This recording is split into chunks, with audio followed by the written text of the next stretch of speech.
रोक न्यूज पहा आता नव्या रूपात. दिल वही सोच नाही. संपादक मकरंद साठे. काय केलंय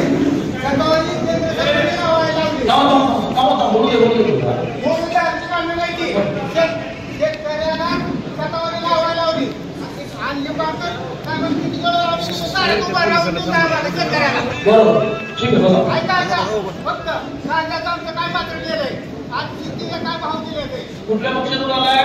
मी पक्ष नाही, सर्वसामान्य शेतकरी आहे. अरे पुढे हात करू नका. नाही शेतकरी पुढे हात करू नका. फक्त माझं 22 लाख रुपये कोणी दिले आणि श्रीपाजी नाईक साहेब माझ्या दोन सतवणी लावायला लागले. काका तुमचं मत कळलं. बसा पुढे जा. केंद्र सरकार नाही बसा. पुढे हात करू नका. बरोबर म्हणूनच मी म्हटलं ना